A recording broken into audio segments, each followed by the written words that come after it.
Yo, what's going on, guys? This is the build that I'll be using for the first half of the video, and here is the build that I'll be using in the second half of the video. They're pretty similar. I'm just going to go over them as the video goes on. So the subspecies that I use is the +3 attack damage. That's just the one that I like. It also looks the coolest, I think. Anyway, your other option is the +10 stam recovery, which is decent, and your third option is +15 knockback damage, which if you run a knockback build, that could work. The only problem with knockback is I think it's very situational, so yeah.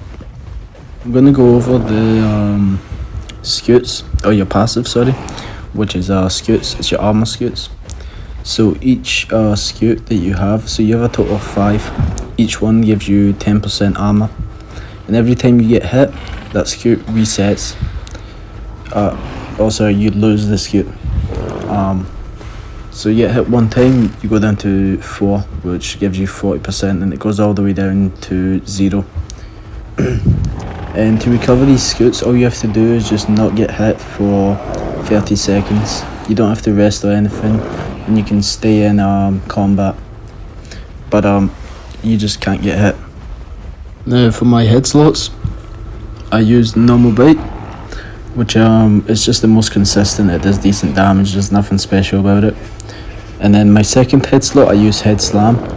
The reason I use head slam is it does the most damage out of everything, but you do take 20% recoil damage. Another thing about head slam is it uses stamina, and also if you miss, you get stunned for 3 seconds, which makes you not be able to run or hit.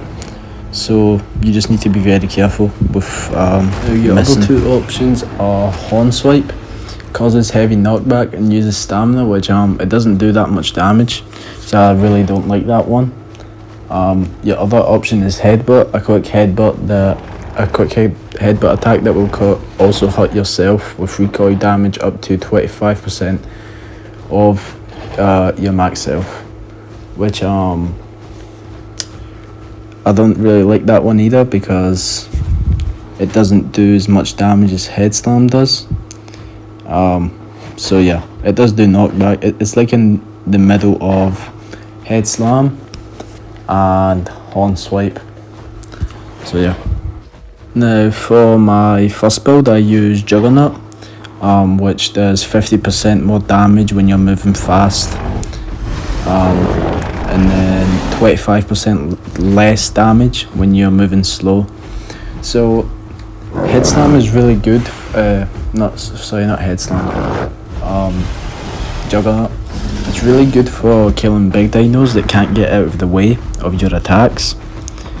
And things that can't really tail raid you.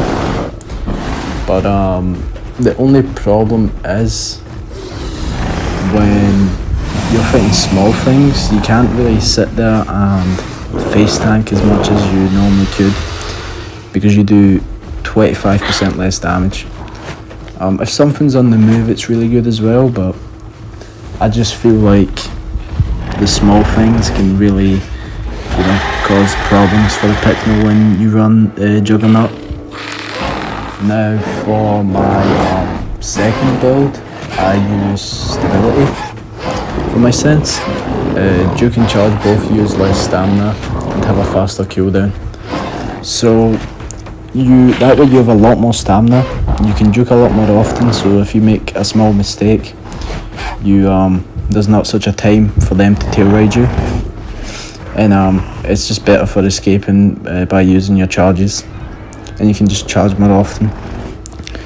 This one is a lot better for fighting smaller dinos, and I always think that the biggest threat is the smaller dinos, because anything bigger than you usually can't catch you. So you can always just run away from the big things. You can't run away from the small things, so it's always good to get rid of them. Your last option is mouth guard, which while you're holding an item, receive less recoil damage from your attacks, which I think it's good, but I just prefer to use stability. over anything else, because as I said, just fighting smaller things, that's like the biggest problem in my opinion. So for my metabolism, I use hypercarnivore. It's the only option, is you can just only eat meat. And for my height, I use resilient scales, which for anyone that doesn't know what it does, is increases bleeding venom healing rate by 30%, which is really good because the Pycno moves a lot, and it can really mess you up. For anyone that doesn't know, for the newer players, the more you move, the more bleeding poison you get, and it can be a big problem because you might bleed out from like a Styrac or fighting Kentrils, or just Megs might stop you from gaining stamina as well, as efficiently as normally you could. So yeah, that's why I really like resilient skills, because the Pycno's always on the move. But a very underrated hide is Second Wind, which I'm thinking about using maybe in the next video. Gain 150% increased stamina recovery for 8 seconds after receiving a hit in combat. Now, you may think that's pretty useless, I'm getting hit, when am I going to stop for stamina? If you're fighting something bigger, and you literally just trot, or even something smaller and they don't try and punish you and you just trot away, that 150% brings back a lot of stamina. It's actually really good.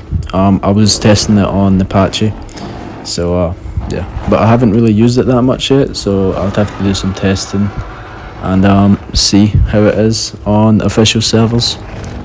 Now your last option is Fixed Scutes improves health recovery rate by 20%, which is it's alright, but the only problem with that is you have to survive the fight for that to have any use really.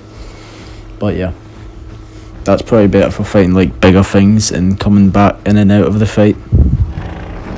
Now for my leg slot, I use Long Distance Runner. Reduces running stamina drain by 15%, which I think it's just always good. I would use that more if you struggle with stamina, where you feel like you need to run a lot more. If you just don't have very good stamina management. Your other option is Brace Legs. So the first build I use Long Distance Runner, but then I switched to Brace Legs because ignore uphill movement decrease and increases speed when moving downhill by 10% and reduces falling damage by 10%. For anyone that doesn't know, the Pycno takes so much fall damage. So Brace Leg is really good when you're fighting near a mounty area. You know, it's really good to bait people out that way. Just fight them near mountains. That way you always get the advantage. You'll be way faster than them, or really anything that doesn't have Brace Legs. So I just find it more effective for because the Pycno already has so much stamina. You don't really need that extra 15% unless you aren't very good with stamina management, or you just play a specific way where you charge a bunch and juke a bunch. But when I'm chasing someone and they're going uphill trying to run away, that's where I feel like Brace Legs comes in and just, you know, makes it so much easier and gives them way less room for escape. Now your last option is Strong Legs. Take 60% less knockback and 15% increased fracture healing, and I just think it's way worse than Braced Legs or Long Distance Runner, so I just never run that one unless there's nothing else to run. So for my backline, I use Charge, which I think every single Pycno should use. For anyone wondering how Charge works, when you charge, the more distance it takes to get to your target, the more damage you do. So the longer you're charging for, the more damage you do.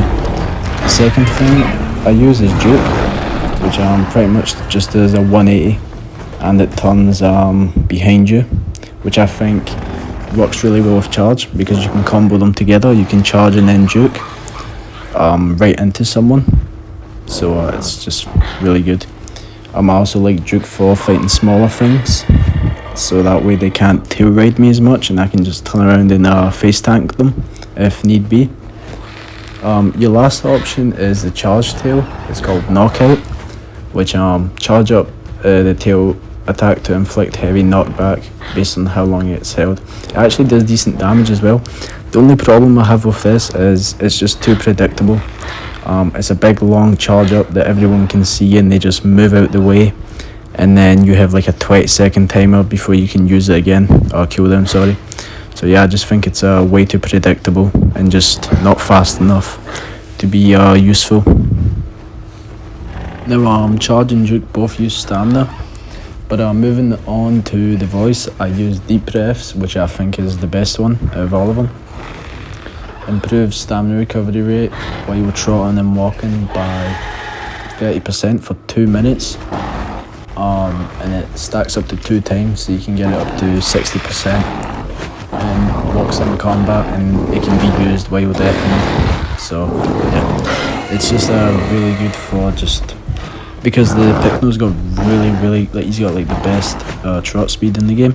So you just move the whole time and just regain lots of stamina. Your other option is Bulldozer, which plays more into a knockback build, which boosts knockback by 25% for 30 seconds, which isn't very long. For you and all nearby group members, stacks up to 3 times, which is actually pretty good. You get up to like 75% increased knockback, but as I said, I think it's just very situational to knock someone off of a cliff. Just want to point out one more thing. Deep breaths does use stamina to use, so just be aware of that. And when you use it, now the Pycnos are pretty fast.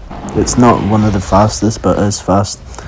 I know that it says that the Pycno and the Conch are the same speed, but it's not. The Conch is faster. I kill Pycnos all the time as my Conch. Yeah, I always run them down. Unless you have braced legs, then you're faster, going uphill and downhill, obviously. But it also says Pycno and Conch have the same stamina, but it just can't be true because Pycno's stamina is way better. Pycno's like never run out of stamina. They can travel so far. So I think there's something up with the stats. Because every single time I'm on my Conch, it's like impossible to catch a Pycno. You do have to remember that the Pycno has braced legs and it does have long distance runner, so that's probably why it has more stamina than the Conch, whereas the Conch doesn't have any of that. I think that the Pycno's weakness is its turn radius. It's got like a very wide turn radius. It's not very good. But yeah, other than that, it's pretty much a good dino.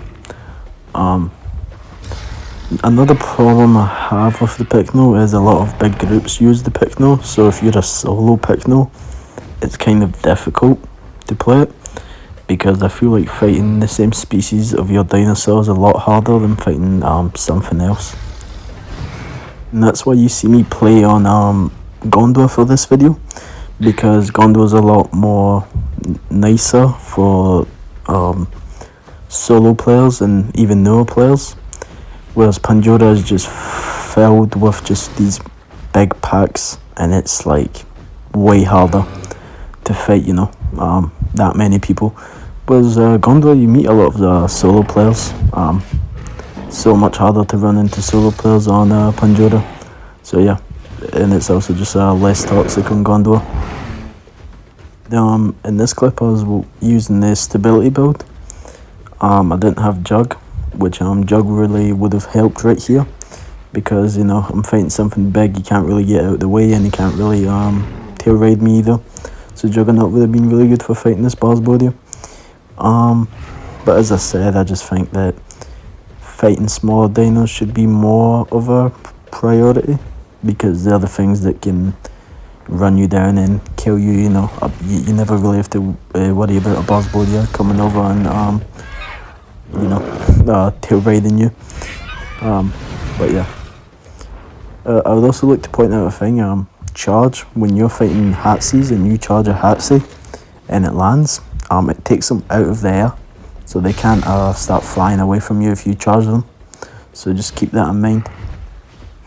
kind of goes more for like solo players or like, you know, small groups. You know, when you're in a big group, you don't have to worry as much about running away from small things because you just outnumber them anyway, so it doesn't really matter.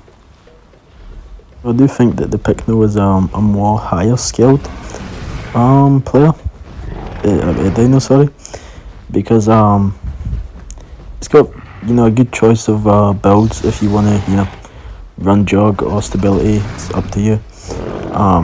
Not only that, you know, just like juke and charge paired up really well, and just knowing when to juke and combo in it. Also the head slam, I feel like the head slam is really hard to land on small dinos that move. So if you could get really good with the head slam, you could be very dangerous because the head slam does so much damage. So yeah, but that's what I was really struggling with, was timing that head slam on small dinos. I kept missing a lot and just getting stunned. You can also just combo and pair up charge and head slam, because you can head slam right after you have just charged.